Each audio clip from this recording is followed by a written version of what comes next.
शमशान घाट हादसे में निर्माण के दौरान गुणवत्ता की शिकायत करती हुई एक चिट्ठी के सोशल मीडिया पर वायरल हो जाने के बाद यह प्रश्न उठ रहा है कि क्या नगर निगम में व्याप्त भ्रष्टाचार की बेड़ तो नहीं चढ़ गई वह 25 जिंदगियां। इस चिट्ठी की हकीकत क्या है, उससे अलग यह भी मान रहे हैं कि भ्रष्टाचार और कमीशन खोरी ही इस घटना की जिम्मेदार है। गाजियाबाद मुरादनगर शमशान घाट का हादसा जिसे बुलाया नहीं जा सकता, जो साफ साफ बता रहा है कि कितने मोटे पैमाने पर धांधली हुई है। कहते हैं सत्ता तो बदल जाती है लेकिन व्यवस्था नहीं बदलती है।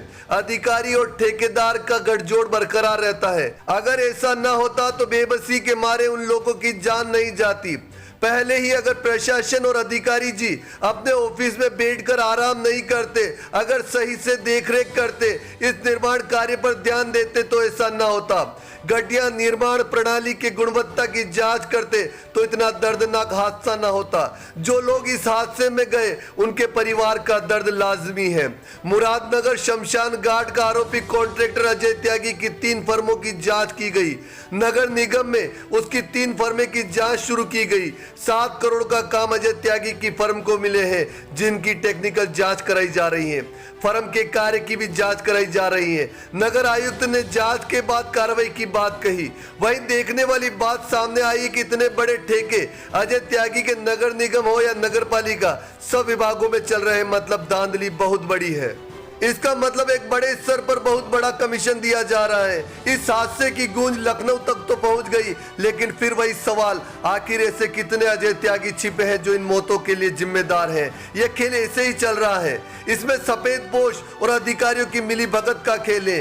इससे पहले मुरादनगर की संस्था नगर विकास परिषद ने भी 6 माह पहले 2 बार पत्र लिखकर शमशान में हो रहे कार्य की जांच की बात कही थी, लेकिन अधिकारियों ने उस पर कोई संज्ञान नहीं लिया और इतना बड़ा हादसा हो गया। नवभारत समाचार गाजियाबाद उत्तर प्रदेश से अरुण कुमार की खास रिपोर्ट।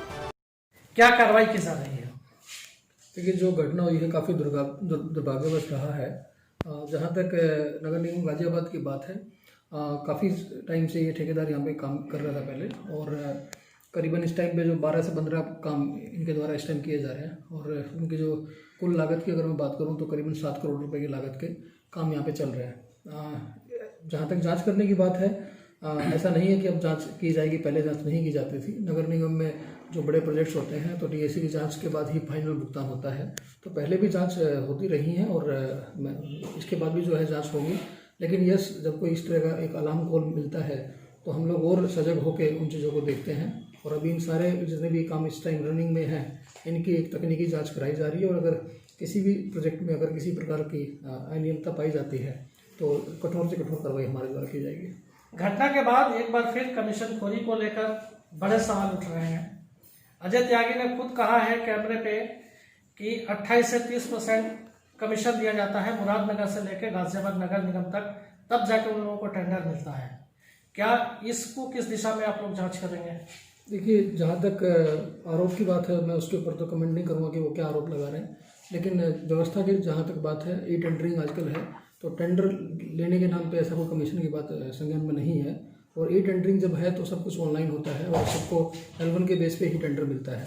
और अगर किसी प्रकार के इस प्रकार के इश्यूज अगर सामने हैं और कोई अगर तथ्य पेश किए जाते हैं तो मुझे लगता है कि उनका संज्ञान लेके कठोर से कठोर कार्रवाई की जाएगी। सर, टेंडर का प्रोसेस क्या होता है? चूंकि कहा यह जा रहा है कि अपने रसूख और राजनीतिक गलियारों में पकड़ की वजह से ये जो चाहता था टेंडर ले लेता था, चाहे नगर निगम हो या चाहे नगर पालिका परिषद।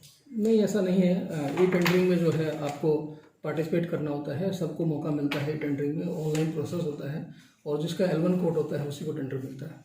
क्योंकि सर सवाल ये इसलिए है कि जहां घटना हुई है उसके टेंडरिंग में सिर्फ 3 कंपनियों ने बिड किया था, जिसमें से 2 इन्हीं के परिचित लोग थे और तीसरा इनको मिल गया था। ये सवाल सिर्फ इसलिए हो रहा है कि जहां वो चाहते थे वो टेंडर ले लेते थे। देखिए, वहाँ की बात आप अगर कर रहे हैं तो मुझे लगता है कि वहाँ के अधिकारी बेहतर बता पाएंगे। बट मुझे नहीं लगता कि इस तरह के इश्यूज यहाँ पे हैं। टेंडर है, ई टेंडरिंग है। पहली बार में अगर कोई कम पार्टिसिपेट करते हैं तो दोबारा री टेंडरिंग की जाती है।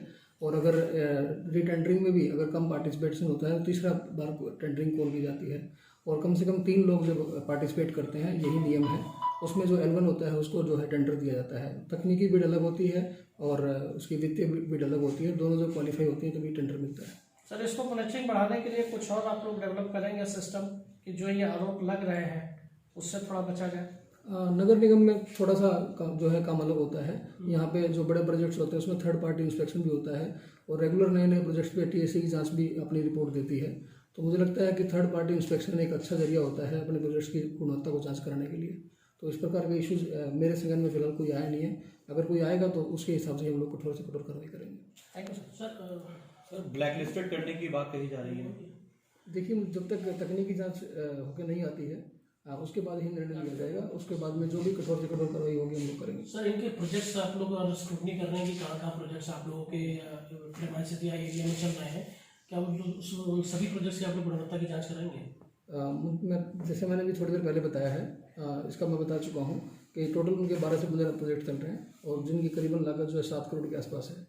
तो इससे पहले भी हम लोग जांच सभी ठेकेदारों को, केवल इन्हीं की नहीं सभी ठेकेदारों की जांच होती रही है। और जब कोई पर्टिकुलर घटना होती है जो कि काफ़ी बड़ी घटना हुई है और काफ़ी दुर्भाग्यवश रहा है ये, इस प्रकार के जब वेकअप कॉल्स होते हैं तो हम एक पर्टिकुलर उस नज़रिए से भी एक पर्टिकुलर ठेकेदार की जांच करते हैं।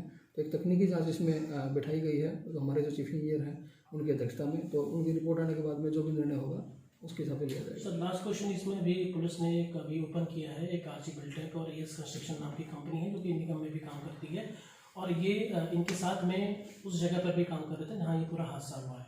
क्या वो कंपनी अभी अब जांच के दायरे में होंगी, क्योंकि उनके भी जो प्रोप्राइटर्स और ओनर्स हैं वो अरेस्ट किए गए हैं इस मामले में? देखिए, मुझे लगता है कि एक पर्टिकुलर कंपनी की बात यहाँ पे नहीं हो रही है, एक पर्टिकुलर व्यक्ति की बात हो रही है। तो उस व्यक्ति की जहाँ तक संलिप्तता मिलेगी जिस जगह पे, मुझे लगता है सभी की जांच होनी चाहिए।